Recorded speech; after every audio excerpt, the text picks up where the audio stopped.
Olá, hoje nós vamos começar a falar sobre as algas. Na aula anterior, a gente já viu que as algas pertencem ao reino protista, certo? Então, falando sobre as algas, nós vamos ter as macroalgas e as microalgas. Isso quer dizer que as algas podem ser unicelulares ou pluricelulares. Lembrando que o reino protista tem os seres eucariontes. E as algas, elas são autótrofas, elas fazem fotossíntese, certo? Por isso elas são consideradas como o pulmão do mundo. Elas produzem em torno de 90% do oxigênio da atmosfera. Elas não possuem tecido organizado e o corpo é conhecido, é denominado como talo, certo? As espécies de algas multicelulares, tá? Que formam esses filamentos ou lâminas, que são essas estruturas compactas que vocês estão vendo aí na imagem, certo? Que tem algas que podem atingir até 60 metros de comprimento. Por que estudar as algas, certo? Porque elas têm importância econômica e uma grande importância ecológica para o planeta. Como eu falei há pouco, elas produzem uma grande quantidade de oxigênio para o planeta, certo? Elas participam da cadeia alimentar porque elas são produtoras, então elas são a base da cadeia alimentar, tá? Junto com bactérias, protozoários, larvas de diversos animais, microcrustáceos, elas constituem o plâncton, certo? O plâncton é dividido em zooplâncton e fitoplâncton. Então, as algas pertencem ao fitoplâncton, certo? E elas são associadas com outros seres vivos, como, por exemplo, os líquens, os recifes, certo? Que a gente vai ver aqui adiante. Os líquens, nós vamos estudar também eles lá em fungos, no reino fungi. O líquen é uma associação de algas e fungos, certo? As algas fazem fotossíntese, fornecendo alimento para o fungo, né? E o fungo fornece água, né? Para as algas, né? Umidade. Então, é uma troca mútua, chamada de mutualismo, tá? É uma simbiose. Os líquens também eles são bioindicadores ecológicos. E no caso dos recifes, as algas equinidárias também estão associados a alguns quinidários, né? Como os corais, que formam o recife de corais, e também a algumas hidras, tá? Então, essa coloração bonita que a gente vê dos corais é uma associação com algas. Onde a gente encontra essas algas? As algas são encontradas tanto em ambiente terrestre úmido e aquático, tanto de água doce quanto de água salgada, tá?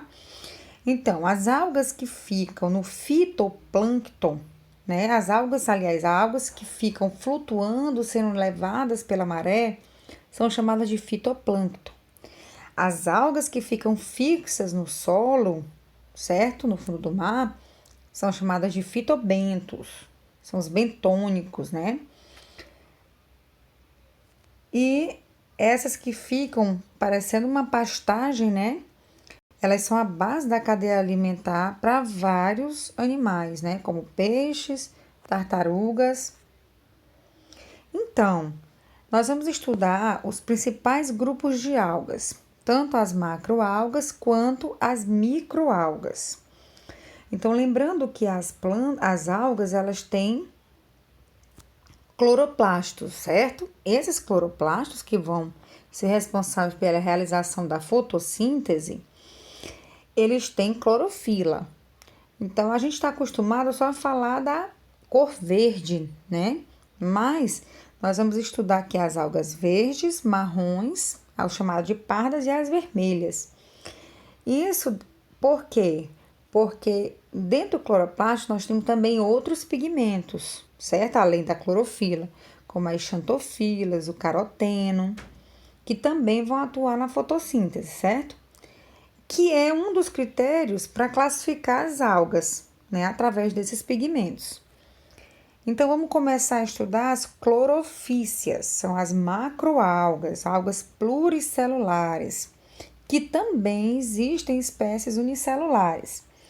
A mais conhecida das clorofícias é a uva, né, chamada de alface do mar, conhecida como alface do mar, certo? Nós temos aí 17 mil espécies, né, de clorofícias, tanto unicelular quanto as pluricelulares. As clorofícias, elas são importantes, a maioria delas é aquática, tanto de água salgada quanto de água doce.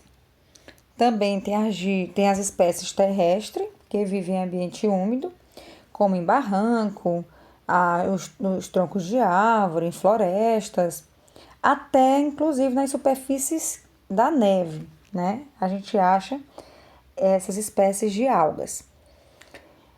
Elas são muito importantes na cadeia alimentar, tá? E algumas delas também estão associadas às hidras, né? Que são quinidários.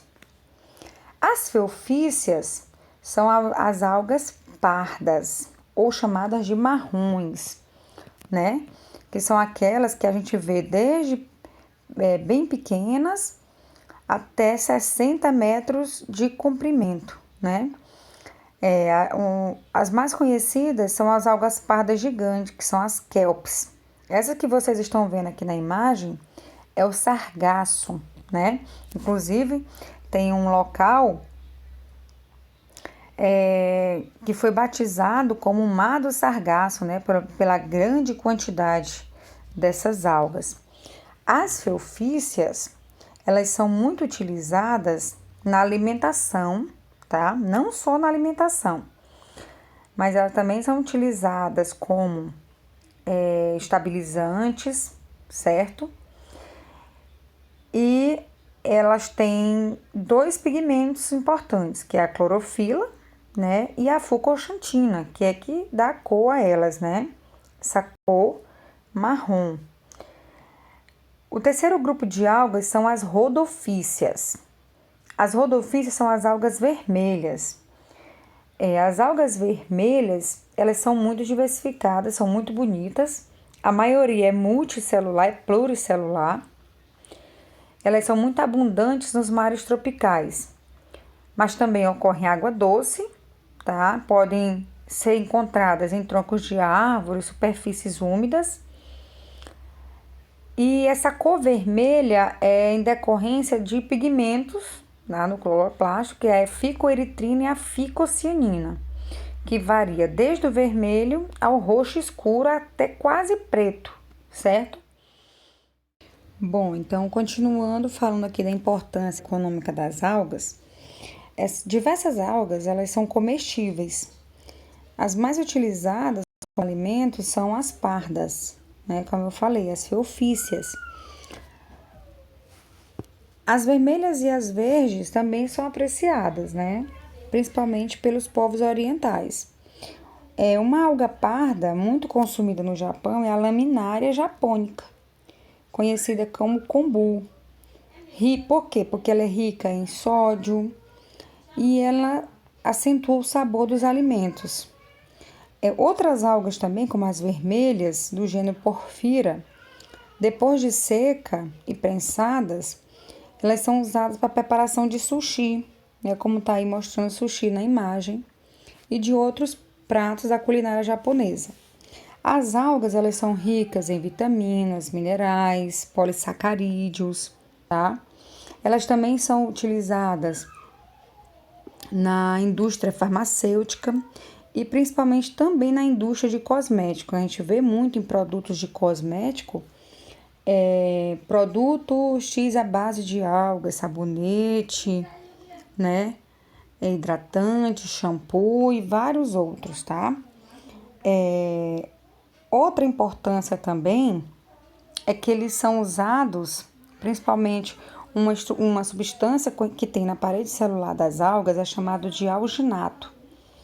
Ele é utilizado para dar aquela consistência, né, cremosa dos sorvetes. Eles são estabilizantes. O que é um estabilizante? É que não deixa o sorvete criar cristais de gelo. Mesmo ele perdendo um pouco a temperatura, aumentando a temperatura dele, ele não perde a cremosidade, certo? E também é usada para a produção de tinta para tecido. As carraginanas, né? Elas também, outra substância que está na parede celular das algas, ela é usada também em sorvetes para preparação de iogurte, preparação de queijos. E a gente também tem o agar, né? Ele é usado como agente gelificante, né? Que dá aquela consistência de geleia, né? Usado para geleia de frutas, confeitaria, usado na indústria alimentícia. É muito usado na indústria alimentícia, né? O agar é uma substância, né, que ela tem um grande valor econômico. E aí eu tenho também um suplemento alimentar, né, que é usado como antioxidante, certo? Que é o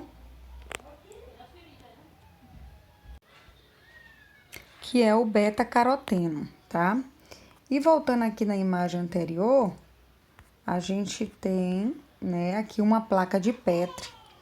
Então, o agar também é usado em laboratórios, né, na pesquisa científica, para cultura, né, de micro-organismos, né, cultura de fungos e cultura de bactérias.